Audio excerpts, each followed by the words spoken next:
से साधन सही ढंग से काम करता है, भोजन गलत है तो अच्छी तरह से काम नहीं कर सकता।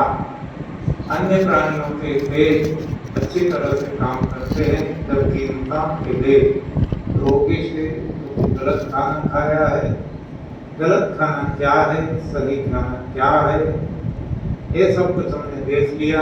समतोल आहार देख लिया,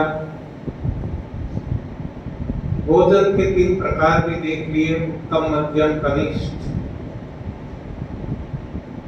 अब हम आगे बढ़ते हैं, हमारी यात्रा आगे बढ़ाते हैं। तो यहाँ हम देखते हैं कि इंसान की डिफरेंट कैटेगरीज, वो क्या खाते हैं, खाने के हिसाब से डिफरेंट कैटेगरीज। तो एक कैटेगरी है जो यूनिवर्सल है, सारे विश्व में हर कोई इंसान बीमार है, रोगी, चाहे वो कोई धर्मगुरु हो, संसारी हो, सन्यासी हो, वैद्य हो, डॉक्टर हो या सामान्य जन हो, हर कोई बीमार। क्यों? क्योंकि हर कोई गलत खाना खा रहे हैं, हर कोई भोग भुगत रहे हैं। खाने को हम भोग मानने लगे हैं। खाना जरूरी है शरीर के लिए, शरीर की वृद्धि के लिए, और वृद्धि होने के बाद शरीर का रिपेयर एंड मेंटेनेंस के लिए। लेकिन हम भोग के हिसाब से खाते हैं। तो एक प्रकार है, एक कैटेगरी है वो भोगियों की है, वो भोग भुगतने के लिए खाते हैं। ऐसा कहा जाता है ना कि कई लोग खाने के लिए जीते हैं, जबकि कोई लोग जीने के लिए खाते हैं। तो आजकल सारी दुनिया में ज्यादातर लोग खाने के लिए जीते हैं। इस हिसाब से भोजन को भोग का साधन बना दिया, माध्यम बना दिया।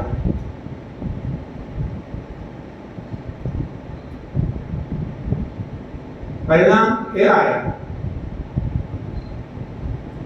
कि एक गलत खाना खाने से हमारा शरीर बचा नहीं सका। इसके हिसाब से वात, पित्त, कफ और कीड़े पड़े और नाना प्रकार के रोग हुए। तो ये भोगी है, सारी दुनिया भोगी है। तो भोगी की भोजन प्रथा क्या है, हम अच्छी तरह से जानते हैं। गलत भोजन, गलत आहार। भोगी सोचता ही नहीं कि मेरा सही भोजन क्या है, मुझे कब खाना चाहिए, कितना खाना चाहिए, क्यों खाना चाहिए। बस कुछ भी नहीं, खाते रहना, खाते रहना। कोई टेस्टी लगा तो खा लिया, हाँ, अच्छा मन भावन टेस्टी।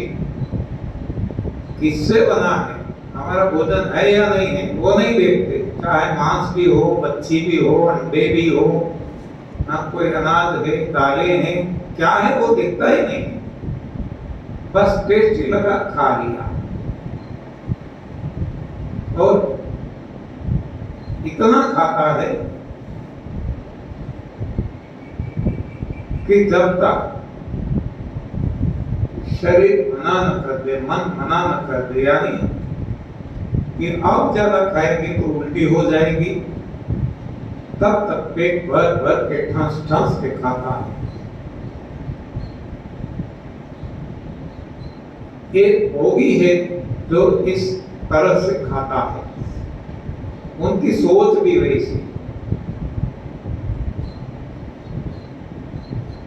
टेस्ट के हिसाब से खाता है, आग्रह के वश होके खाता है। वो खुद के ये भोजन क्यों है, भोजन किस लिए है, भोजन कितना करना चाहिए, कुछ सोचता ही नहीं है। बस किसी ने आग्रह किया, नहीं इतना तो खा लो, मेरी सौगंध, कोई बात नहीं, लाई खा लेते। पेट से खाते हैं, आग्रह वश खाते हैं, बदले की भावना से, वसूली की भावना से खाता है। हाँ, कोई मैरिज में गए, बर्थडे पार्टी में गए, मैरिज एनिवर्सरी में गए, तो कुछ ना कुछ भेंट तो देना ही है, तो इतना देते हैं तो खा लो, कम से कम एक वक्त का तो घर पे नहीं बनाना पड़ेगा, वसूली की भावना। टाइम पासिंग से भी खाते हैं, कोई काम नहीं है तो हम चना ममरा जो भी लाई, मालूम नहीं रहता कितना खाते हैं, बस खाते ही रहते हैं, टीवी देखते हैं, न्यूज़पेपर पढ़ते हैं, ये हमारा भोजन है या नहीं। हाँ, कुछ भी नहीं, कितना खाना, कितना खा लिया, कुछ भी नहीं, सोचते ही नहीं है। तो ये है भोगियों की भोजन प्रथा, भोग इसमें प्राधान्य। तो भोग से रोग होते हैं, तो अब हम जो रोगी होते हैं, भोगी रोगी होते हैं, तो रोगियों की आजकल भोजन प्रथा क्या, सारे विश्व की बात करते हैं, मानव की, इंसान की। तो जो खाता है वो तो खाता ही, साथ साथ वो दवाइयां खाता है, जहर खाता है, जहर, दवाइयां और कुछ नहीं है, जहर। दवाइयां कोई जरूरी नहीं है शरीर के लिए, लेकिन ये हमारी नासमझी से हम दवाइयां खाते हैं, और दवाइयां के साथ कोई डॉक्टर है, वैद्य है, जिसके भी पास हम गए तो बताएंगे कि दवाई से पहले खाना है, यानी कि खाने के बाद तुरंत दवाई लेना है, या तो दवाई लेने के बाद तुरंत खाना है। हाँ, तो पहले नहीं खाते, अब दवाई से खाने को जोड़ दिया, खा के दवाई लेना या दवाई लेके खाना। हाँ, जबकि शरीर को कुछ भी जरूरी नहीं है, शरीर खुद मना करता है। भगवान अंदर है, भगवान भीतर है, वो मना करते हैं कि बहुत कुछ खा लिया, बहुत कूड़ा कचरा डाल दिया, अब तो मुझे सफाई का मौका दो तो मैं सफाई कर सकूं। लेकिन भगवान को हम जानते ही नहीं, ये भगवान की आज्ञा है, हमें पता ही नहीं, हम तो ओवरटेक करना जानते हैं। जब भगवान मना करते हैं खाने की, तो हम ऐसा ऐसा बना के खाते हैं कि जो हम खा सके। मेरी अपनी बात करूं तो जब मैं एबीएस नहीं जानता था, मुझे बार बार सर्दी, जुकाम, खांसी, बुखार, ये सब कुछ हुआ करता, बार बार। तब भगवान तो मना कर देते थे, नहीं खाना है, तो मेरी पत्नी मुझे बार बार पूछती थी आपके लिए क्या बनाऊं, आपने कुछ खाया नहीं है, कमजोरी आ जाएगी। मैं बताता था मुझे भूख ही नहीं तो मैं कैसे खाऊं। हाँ, कुछ दिल लगता ही नहीं खाने के लिए, पानी भी कड़वा लगता है तो मैं कैसे खाऊं। तो कुछ ऐसा बनाती थी, मैं भी कहता था कि कुछ पकोड़े बनाओ, कुछ पुडला कहते हैं ना, ऐसा बनाओ जो नॉर्मली नहीं बनता। ये भारी भोजन, ये हल्का नहीं, तेल में तला हुआ और अनाज से नहीं लेकिन दालों से अति कठिन, अति भारी, ऐसा भोजन उस वक्त लेते थे। हाँ, कुछ ऐसा डाल देते थे, दूध डाल देते थे, कुछ चीनी डाल देते थे, घी डाल देते थे और खा लेते थे। ओवरकम करते थे ईश्वर के आदेश को। तो और ज्यादा कमजोरी आती थी, और ज्यादा बीमार पड़ते थे, लेकिन तब सोचते नहीं थे ये हमारी गलती है, अब नहीं खाना चाहिए। उस वक्त हम ज्यादा खाते हैं, ज्यादा भारी खाते हैं, दवाइयां खाते हैं, जहर खाते हैं, यानी कि शरीर को हम ज्यादा कमजोर बना देते हैं, इम्यूनिटी को ज्यादा हम कमजोर बना देते हैं। तो आजकल सारी दुनिया में रोगी की भोजन प्रथा ऐसी है। पहले भोग भुगतते हैं, रोगों को जन्म देते हैं, रोगों को जन्म देने के बाद ऐसा भोजन खाते हैं जो पहले नहीं खाते थे, इतना भारी और जहर, दवाइयां, तो शरीर और ज्यादा कमजोर हो जाता है, इम्यूनिटी लेवल और ज्यादा डाउन हो जाती है। तो एक रोगी का भोजन हमने देखा, रोगी का भोजन देखा। अब है रोगी से निरोगी होने का भोजन। हाँ, अब जाग गए हैं हम, जागरूकता आ गई है। तो अब हम सोचते हैं कि अब हमें रोगों को हटाना है। तो रोगों को हटाने के लिए क्या है, अब हमें पता है कि लंघनम परम औषधम, यानी कि खाना पीना बंद। और जब खाना पीना बंद करते हैं तब भगवान सफाई का काम चालू करते हैं।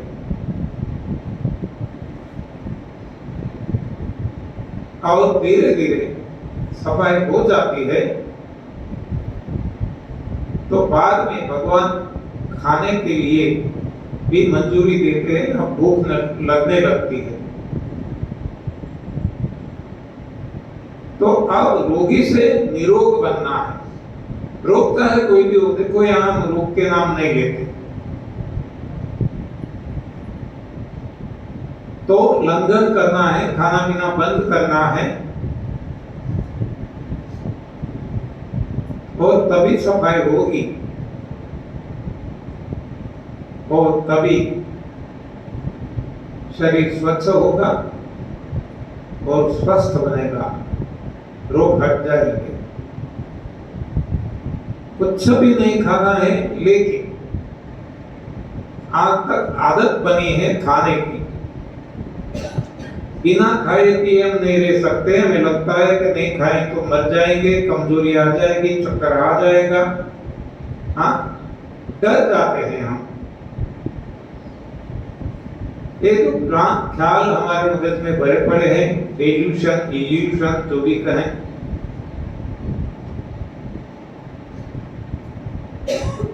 हम चाहे समझ भी गए हैं, लेकिन समाज भी हमें जो भी आएगा हमारे पास और उस वक्त खास आएंगे। हाँ,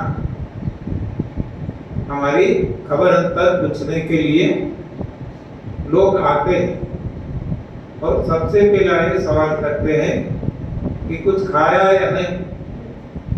हाँ, खा लो, नहीं तो कमजोरी ज्यादा आ जाएगी। देखो तो सही आपका शरीर कैसा हो गया है। ये खा खा के हुआ है, ना खाने से नहीं हुआ। हाँ, लेकिन समझते नहीं है, ना समझ है। तो अब रोगी से निरोगी होना है तो खाना पीना बंद करना पड़ेगा, लेकिन ये संभव नहीं है। ये हमारा सोशल स्ट्रक्चर ऐसा बना है कि हमें जीने नहीं देंगे, खिलाते ही रहेंगे। तो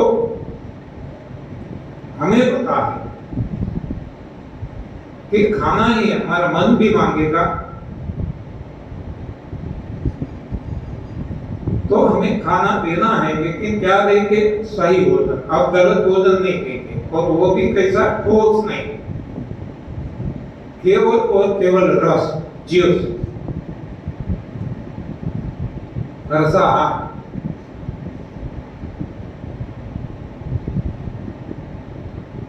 तब और वो भी कम से कम मात्रा में। एक कप से काम चल जाता है तो 1.5 कप 2 कप नहीं लेना है। एक चम्मच से काम चलता है तो 2 चम्मच नहीं लेना है। ये रोगियों की भोजन प्रथा है, जो जिसको निरोग होना है और सफाई पे ज्यादा जोर देना है। सफाई तो 3 तरीके से हम करते हैं, अब हम जानते हैं। संजीवनी लंगर और रेचक रस। तो ऐसा करेंगे, शरीर साफ सुथरा हो जाएगा, स्वच्छ होगा, स्वस्थ अपने आप हो जाएगा। तो ये है रोगी से निरोग बनने के लिए भोजन प्रथा। अब निरोग तो बन गए, लेकिन जो भोगी की मान्यता मानसिकता है वो तो बदली नहीं है। भोग भी भुगतना है। ये भी जब हम करते हैं तो मजबूरन करते हैं, लेकिन मन तो रहता है कब नहीं चावल रोटी खाओ, दाल चावल खाओ, बस मन में वही विचार आते हैं। तो जब हम स्वस्थ हो जाते हैं, रोग भाग जाते हैं और फिर से भोग भुगतने की इच्छा होती है, और समाज भी हमें जीने नहीं देगा। वो भी हमें कहेंगे अब तो आपको क्या है, अब तो खाओ। हाँ? और हमें भी भीतर से हमारा मन भी मांगता है तो हम भी खाएंगे, लेकिन अब हम जाग गए हैं। अब हमें पता है कि फिर से यदि गलत भोजन जो पहले खाते थे वैसा ही खाएंगे तो फिर से रोग आ जाएंगे।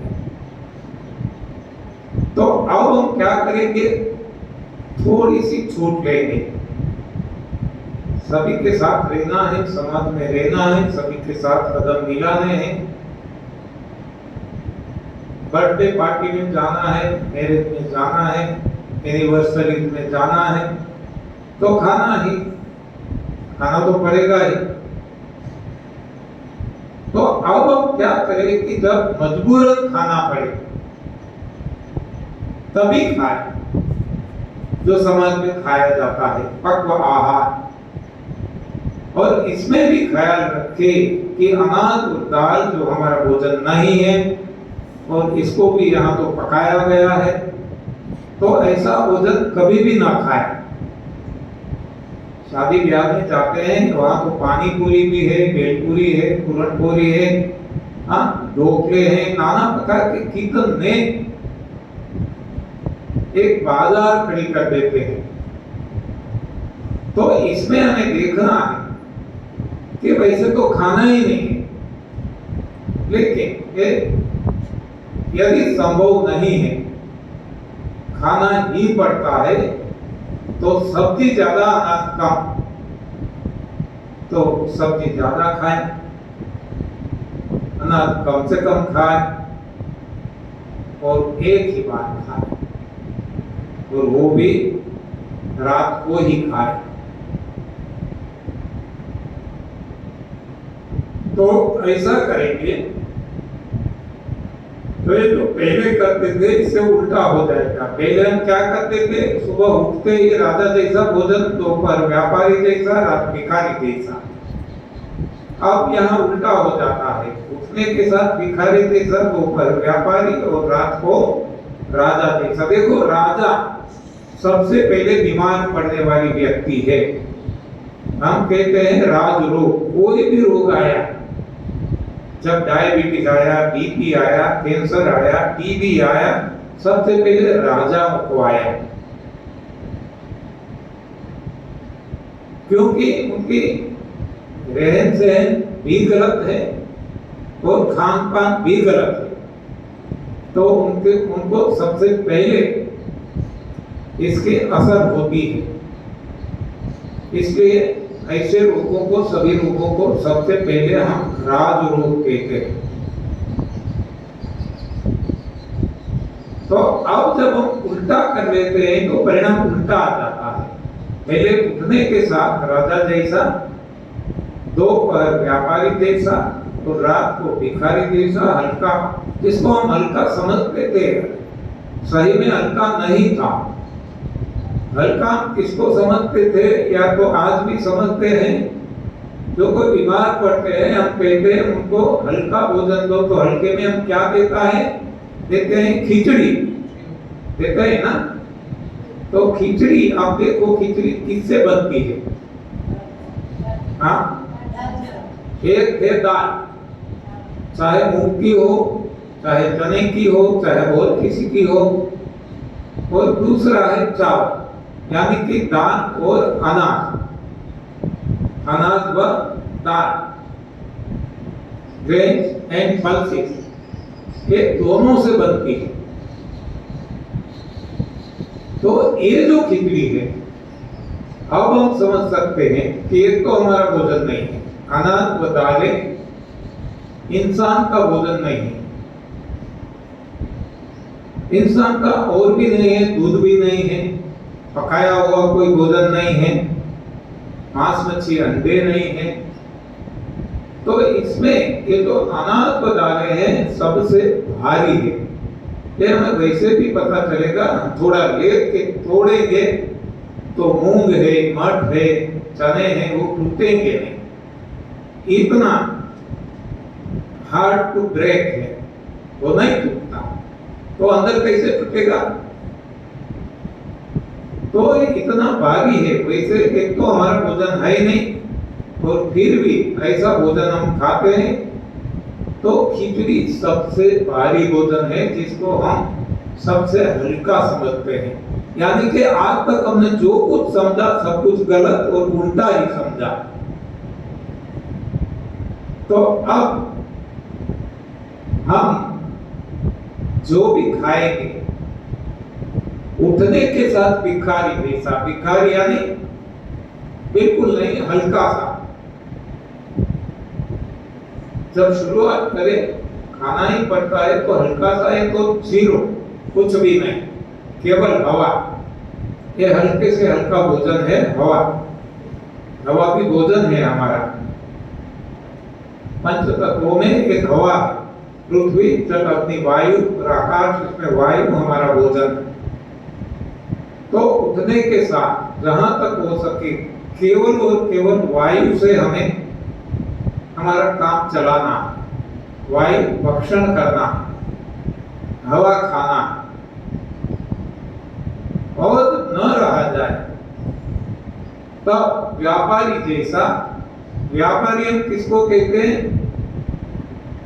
जो नुकसान और फायदा देखता है कि ए बिजनेस किया, इसमें इतना घाटा गया, ए बिजनेस से इतना फायदा हुआ, प्रॉफिट हुआ, तो प्रॉफिट और लॉस जो देखने वाला है इसको हम व्यापारी कहते हैं।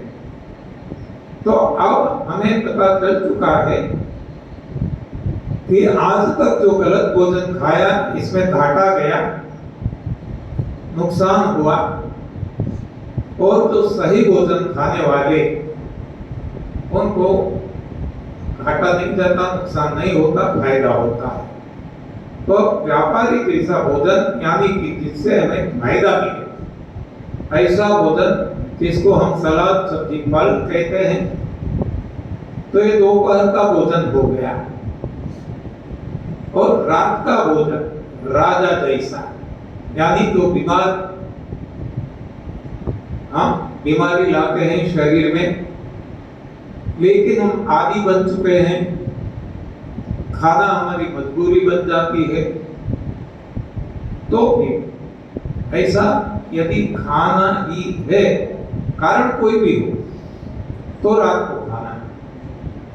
इसमें भी सब्जी हमारा भोजन है, अनाज दालें हमारा भोजन नहीं है, इसलिए सब्जी ज्यादा, अनाज कम, दोनों नुकसान करेंगे। सब्जी भी नुकसान करेगी, अनाज दालें भी नुकसान करेगी, लेकिन सब्जी कम नुकसान करेगी और अनाज दालें ज्यादा नुकसान करेंगे,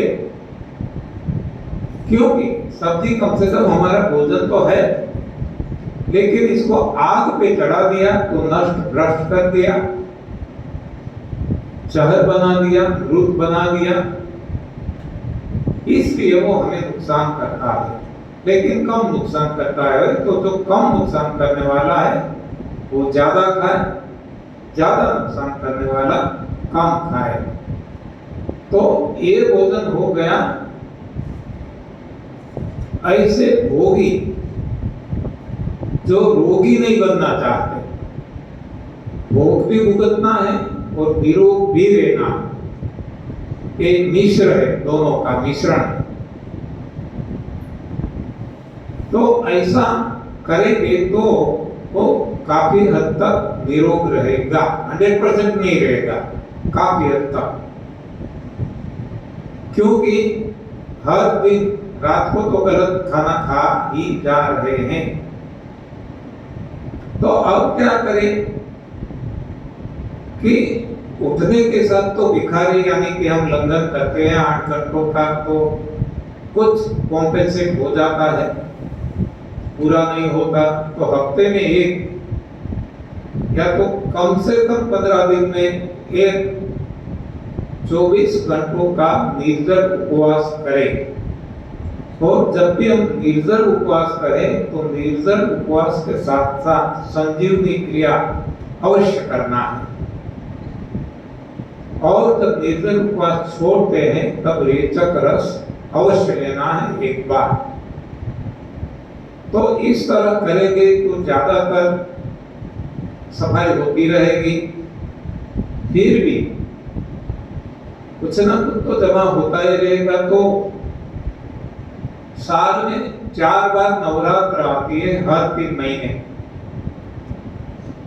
तो ये नवरात्र में यथासंभव निर्जल उपवास करना है 9 दिन के लिए। लेकिन जिसके लिए संभव नहीं है तो जितना हो सके उतना निर्जल उपवास, और बाकी के समय में जूस फास्टिंग, जूस पे रहें। और उस वक्त भी संजीवनी क्रिया अवश्य करते रहें। तो इस तरह से करते रहेंगे तो हम नितांत निरोगी भी रह सकेंगे और भोग भी भुगत सकेंगे। तो हमने देख लिया भोगी की भोजन प्रथा, रोगी की भोजन प्रथा, रोगी से निरोगी बनने की भोजन प्रथा, निरोगी बनने के बाद फिर से भोग भुगतने के साथ भी निरोगी कैसे रहा जाए इसके लिए भोजन प्रथा। अब हम थोड़ा आगे बढ़ते हैं कि निरोगी की भोजन प्रथा। हाँ, निरोग यानी रोगी होना ही नहीं है, जन्म से ही हमें रोग नहीं चाहिए। तो इसके लिए भोजन प्रथा क्या है? वो है आदर्श भोजन प्रथा, आइडियल डाइट सिस्टम। यानी कि जो भगवान राम ने खाया था, हनुमान